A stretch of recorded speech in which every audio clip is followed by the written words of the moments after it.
How's it going, bros? Mom and a prime. What a fucking No. So last time I made the bold claim that Gaban would not be relevant anytime soon. Spoilers for the latest One Piece chapter. I was wrong. As promised, I should make that Nicktoon video, but then again, I don't feel like talking about creepers working on children's shows right now. That, and I haven't watched every Nicktoon show, so it's gonna take a while. So let's talk about Sonic. Oh my dude, you just got pranked! My love for Sonic is weird. Unlike everyone who likes Sonic, I didn't get into the series like everyone else by actually playing the games. Now that's a Sonic boom! But I became a fan from watching Newgrounds sprite animations. Some good, some okay, some unknown, and some were Sonic vs. J-Lo, and you can tell how broken I am. In the end, my true love for Sonic comes from the comic books, but even then people argue about them because this character exists. I don't see what the problem is. I always wanted Sally Acorn in IDW. So, since video making is a hobby of mine, I thought what kind of video I would make about Sonic that's not a bad short shitpost, but rather a long bad shitpost. Oh, I know. Here I come, rougher than the rest of them, the best of them. I'm gonna go through every Echidna in the Sonic franchise, which shouldn't be difficult. There are like, what, 10 of them? This should be easy. Oh wait. I forgot the Archie Echidnas. Is it too late to make that Nickelodeon video right now? So how am I going to structure this video? Let's start with the games, then we go to television, movies, and then end with the comics. Also, we'll drop some Ken Penner's facts here and there instead of giving him his own segment. He has like 5 of them on this cursed site. Let's start with the very first Echidna introduced in Sonic, Eric the Echidna.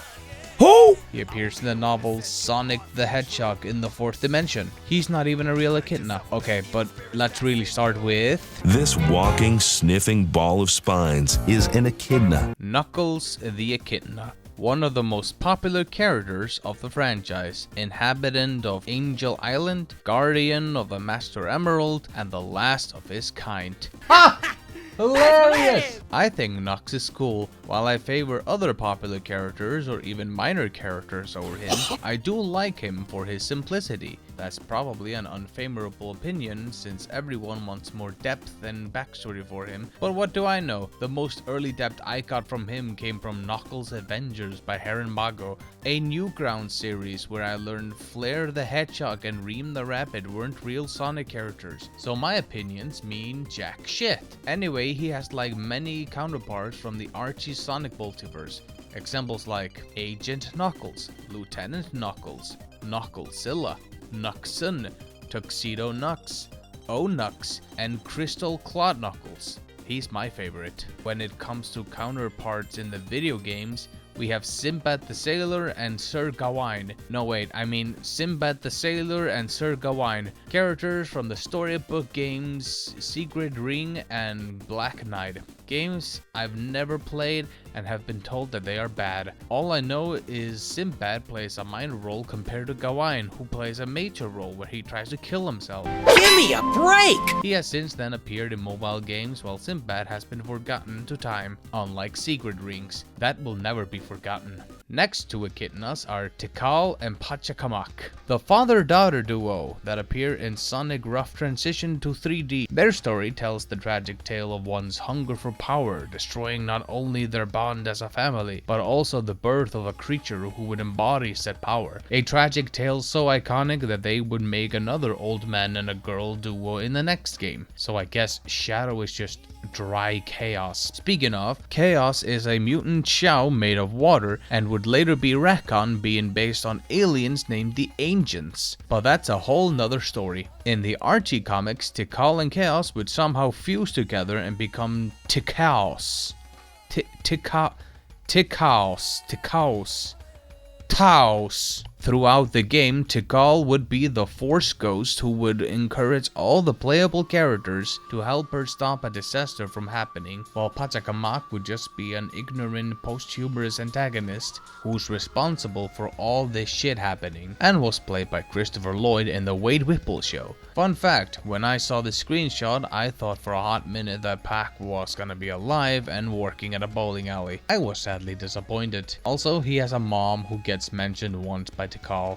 I'm gonna call her Grandma Knots. Sonic Chronicles: The Dark Brotherhood is an infamous game for many reasons other than playing bad, sounding bad, and looking bad. It's a game that had a major effect on the Archie comics, but we will get to that later. Instead, we have three new Echidnas: the main villain Peroth Ix, the leader of the Nocturnus clan, who were arch enemies to the Knuckles clan until Chaos killed them, and the creators of the Gizoids, who are kinda important to the lore of Sonic. But the Nocturnus clan can't and will never appear in any future games because of legal reasons. Also, I'm not going to count unnamed collective groups because that would drive me insane. Here are their names. Who cares? While Ix plans to do evil stuff, one of his soldiers defect from the clan and help Sonic and friends to fight him. That soldier being Shade the Echidna, the only character of note from this game, and would start a very small ship that everyone forgot because she can never appear in a game for reasons. Also, Nestor the Wise. He is old. I also forgot to mention the leader of the Twilight Cage Pirates. Not much to say other than I think their design is neat. And that's it for the Echidnas from the video games. Now we go to... all of these are just Knuckles from other dimensions. Shout out to Boom Knuckles, the most based version of Knuckles, and the only Knuckles from another media I'll count as his own character. There are also two different versions of Boomkles, with one being smart and the other just wears the tank top. Sonic Prime is next, and after I waited for the show to come out, I must say that it's very mid. In a time where the multiverse idea was getting tiring at the same time it was getting started, Sonic Prime tells the tale of Sonic going into 3 separate worlds and meets 3 separate versions of his friends and 5 versions of Eggman. From best to worst, there was Nux from New York City. He comes from a dystopian world where Sonic never existed and leads a resistance against the 5 evil eggs. Then there is Captain Dread, a pirate captain of the Angel Voyage crew, renamed the Kraken's crew, who like shiny things. And then there's Gnarly. I hate Gnarly. I don't understand why we needed these last 2 universes. They were terrible. If we only focused on New York City, maybe the show would have been good. I'm just saying. This pirate crew reminds me of a better pirate crew. And now that I think of it, I feel like the Scavengers could have been a group of familiar fighters of the Freedom variety. When it comes to the movies, like the Sonic OVA that introduced the iconic Knuckles hat that he barely wears, there was the Sonic 2 movie that introduced Knuckles to the big screen, and he had a dad. He doesn't have a name. Ken Penders would later threaten to sue Paramount because of this. The very first comic exclusive Echidna comes from a French comic called Sonic Adventures. Her name is Princess Alucion, the 3rd female Echidna we have mentioned. And at first I thought she was here to replace Knuckles until I discovered there was a 2nd volume. Alucion is rad as hell. She likey bouncy and leads her own Echidna clan. I hope she doesn't get killed by a water demon. Next up we go to Fleetway Comics, which I really should get around to finishing. It has the most goated version of Sonic. I love him so much. Fleetway introduces us to Dr. Zachary, the very first instance of a white Echidna antagonist, who's theorized to be loosely based on the Wechnia glitch from Knuckles Chaotix, and would not be the last one. He appears in 2 whole stories where he tries and fails to make Knuckles' life miserable. The 2nd time he becomes a cyborg and supposedly dies. Now I've heard he does get an extended role in the Sonic comic online, so I might as well get to reading it if I ever want to learn the full Dr. Zachary lore. Well, this wasn't hard. Which I would say if Archie Sonic didn't exist.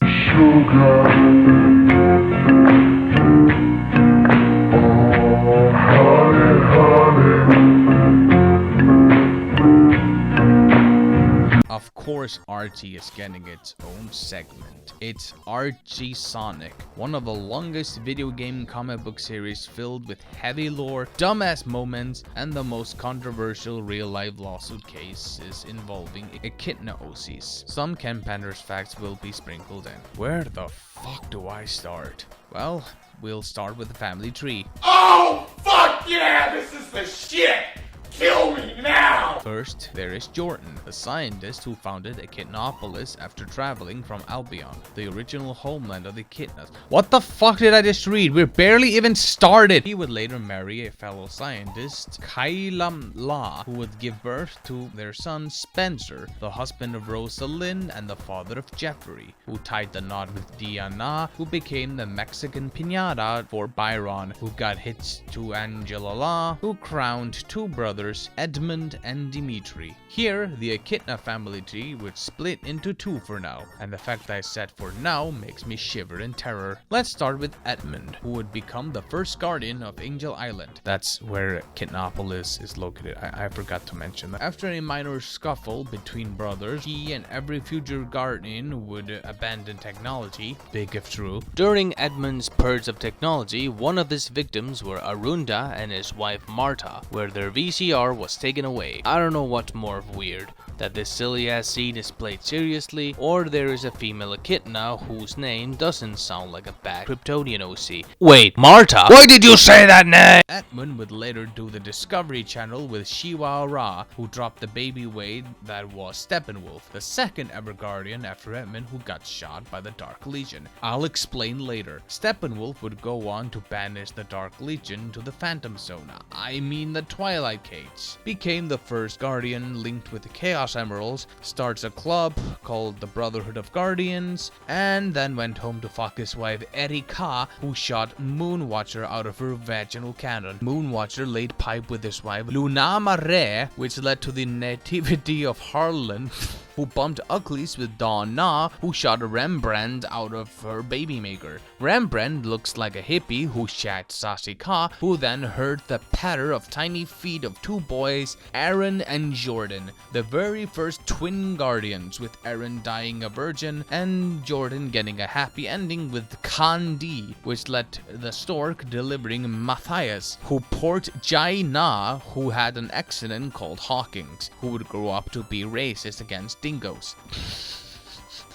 Oh my god. Sonia Ra had the worst luck to become the mother of Hawking's sons, Tobor, the dumbest guardian who had his identity stolen by the Dark Legion member Moritori Rex. Tobor was still able to fill his wife Sonia Ra. Wait, did I write this? Fuck! Tobor was still able to fill his wife Vonika with the baby batter that would mold Spectre, the coolest looking Echidna, cause he doesn't just look like Knuckles with some shit on him. He was cool enough to plow Kali Ka, not to be confused with Kali Ka, the pastor who foresaw Knuckles' funeral. Don't worry, he got better and less green. Kali Ka with a K squeezed out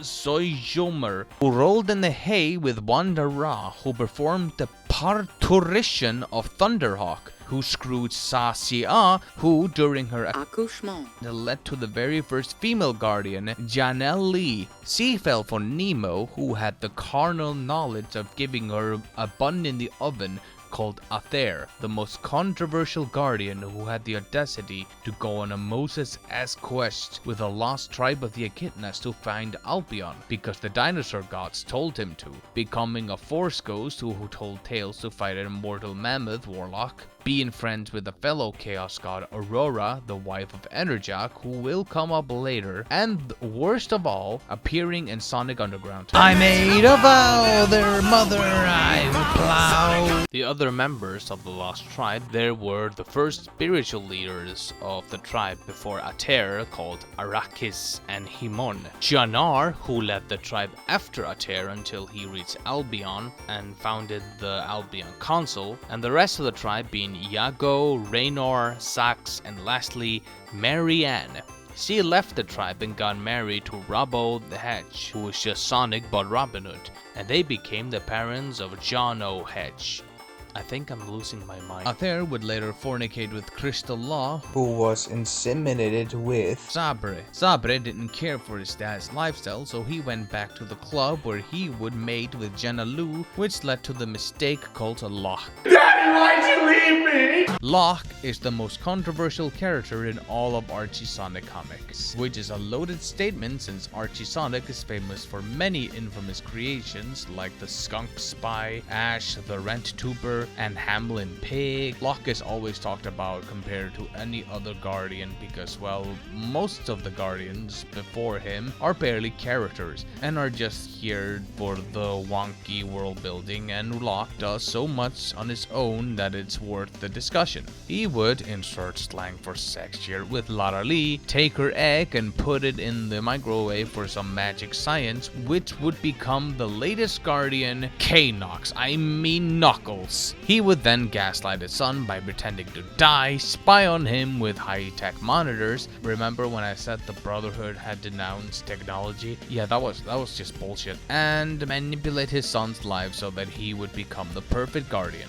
Also, Knuckles turned green due to the effect of the magic science microwave. While Ken doesn't own Knuckles, he does own the concept of Green Knuckles. While I will not count future versions of present Echidnas, future Knuckles is worth a mention due to the fact that Ken renamed him K-Nox in his self-published fanfic, The Lara Sue Chronicles. Also, K-Nox and all of his Echidnas are now called Echidnias, so I will not count him because it's just an excuse for Ken to use Knuckles in his fanfic. Lara Lee would later divorce Locke and marry a fine gentleman called Windmatcher, and they would become parents of Knuckles' half-brother, Kneecapon Kneecaps Maze. Later in Ken Penner's original pitch bible for the Lara Sue Chronicles, Mobius 25 years later, there would be an implication that Kneecaps would be in a relationship with Demina, whoever the fuck that is. Locke would later die on 2 separate occasions. First time was in the future timeline, where Dr. Shakura diagnosed him with cancer, which in fact was based on Ken Penner's dad's real-life passing.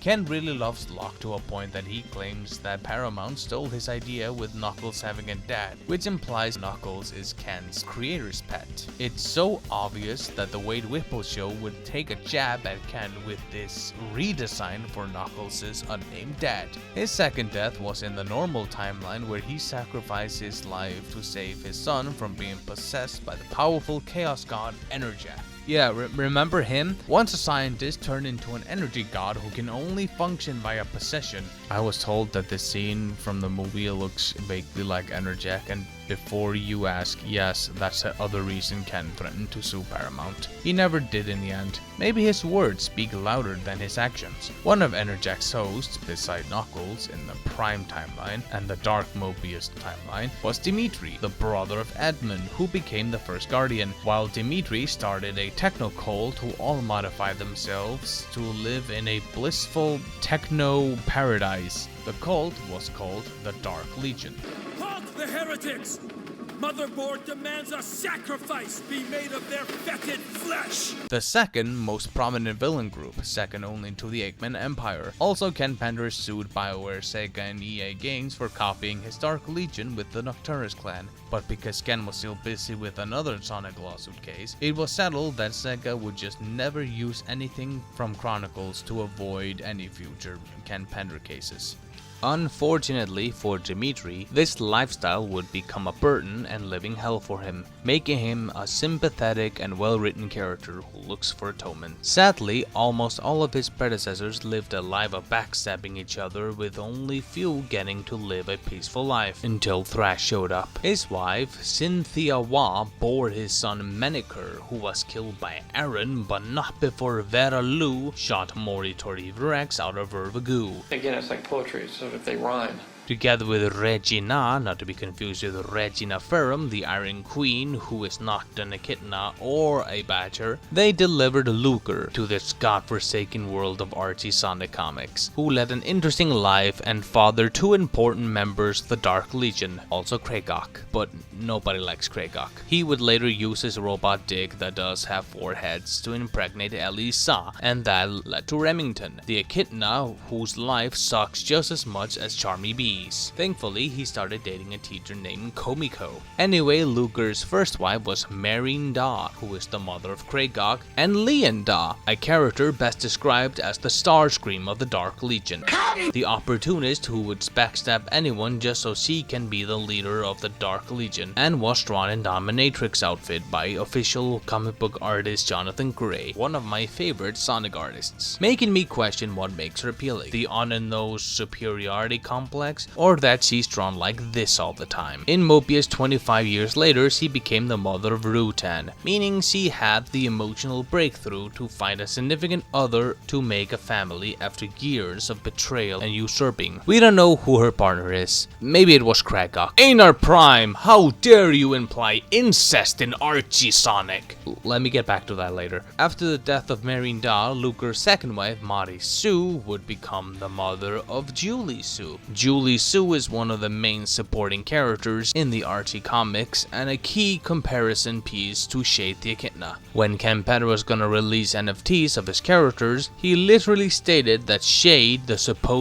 ripoff character, and Julie Sue, his original character, were the same character. That's like saying I made Cinderace and claiming Verdash is the same thing. After the assassination of her mom, she would be adopted by the Dark Legion couple Simon and Florin Ka. Later on in her life, she would meet and fall in love with Knuckles, only separated by a few generations, so it's not fully incest, I think. And later on they would have their daughter Lara Sue or Janika, depending on which timeline you like the best. I like the one with colored hair and pronouns. Lara Sue was a leading character in Mobius 25 years later and the main character of Lara Sue Chronicles, Ken Pender's magnum opus that he had been working on for the past 10 plus years, and features few old reprints of his Archie stories and his original work that sure is the most comic book of all time, or a visual novel if you're a big Ken Penders fan, or a fever dream if you want to be mean. We would also meet the Guardian in Silver's future, Edmund, named after the first Guardian, is likely Lara Sue's son, and maybe half crocodile based on her relationship with Argyle, who is Vector the Crocodile's son. We don't know who his partner is. Maybe it's SPO. Einar Prime, how dare you imply homosexuality in Archie Sonic? Again,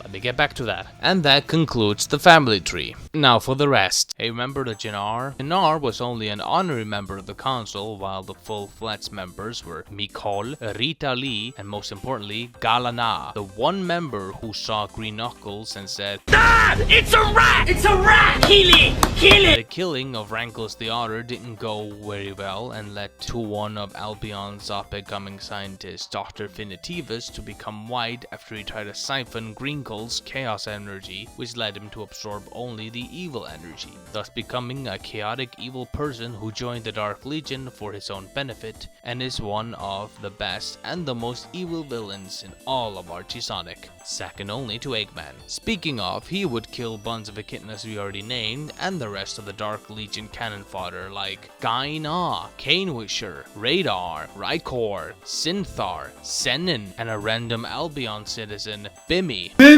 via the Egg Grape Chamber. Everyone except Benedict, the most infamous member of the Dark Legion, who appears in the most infamous issue of Knuckles miniseries, where Ken Penders took a famous Martin Niemöller poem, First They Came, but changed the names of religious and political groups to animals. Hey, could be worse. He could have quoted Mein Kampf, which he confirmed he did, cause this is directly taken from the stat in the back myth. Oh my god. Also, I realized Benedict is not real Echidna, but a robot to spread their anti-dingo propaganda. Forgot to mention, but dingoes in Archie Sonic are an oppressed minority group, which could have been worse. They could have been the Tasmanian Devils, and oh boy, don't get me started on them. The only new member of the Dark Legion appears in Mobius 25 years later. His name is Kobar. He's an old as fuck Echidna who is implied to be in a homosexual relationship with Rotor Walrus, because according to Ken Penders, I thought it was fairly obvious that Rotor was gay, and began laying the groundwork for that storyline during the Mobius 25 years later segments. I even showed his life partner without saying as such, and planted clues between the lines. I mean, I'm not sure about pre-reboot Rotor, but post-reboot Rotor, Okay, I'm getting a little tired of talking about sex and fake Kryptonian names. Let's talk about some Knuckles robots. The very first one we got, Metal Knuckles. Sonic got a medal, Tails got a medal, eventually, and even Knuckles got a medal. First appearing in Sonic R alongside the Tails doll, a character that we cannot get into right now.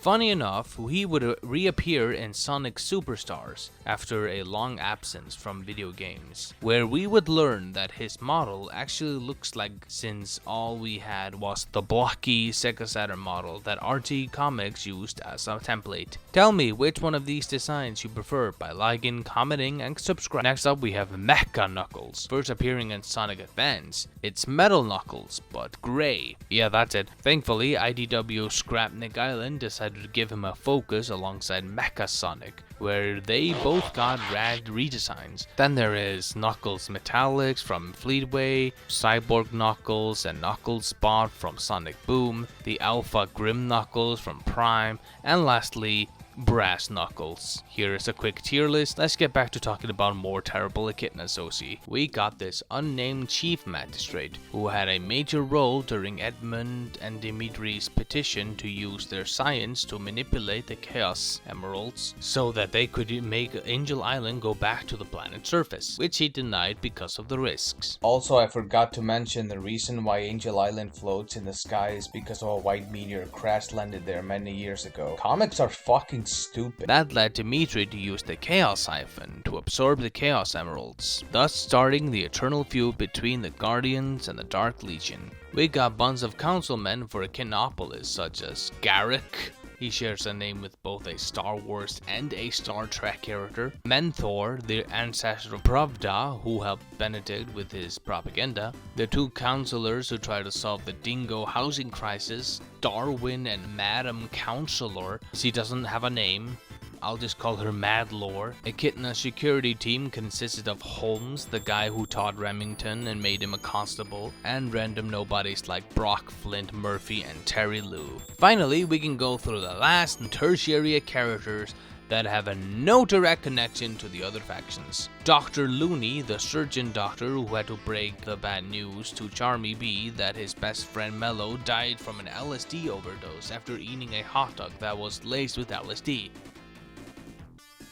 What? Dave the Astronaut is literally Dr. David Bowman from Space Odyssey, but he's an Echidna. Ken Penders claimed copyright to a parody character that he's never gonna use. Polu and Mary Cobb were a married couple who refused the Dark Legion offer to give their blind daughter Desica robot eyes because they believed that Knuckles was the savior and could heal her blindness. Periwinkle, not to be confused with Kobar, cause I can't tell these Echidnas apart anymore. He was a teacher that taught two Echidna students, Jaker and Ricky Lee. And finally, the last RT Echidna, and my all-time favorite one. Although I said these last ones would not be part of any faction, this one could be argued to be part of the Dark Legion, but she's a part of a Splinter Cell crew, Dark Presence. She's an undercover spy dressed as a French maid who took down Silver the Hedgehog with a knockout gas. Her name is Misty Ree. And that's all 148 Echidnas in the Sonic franchise.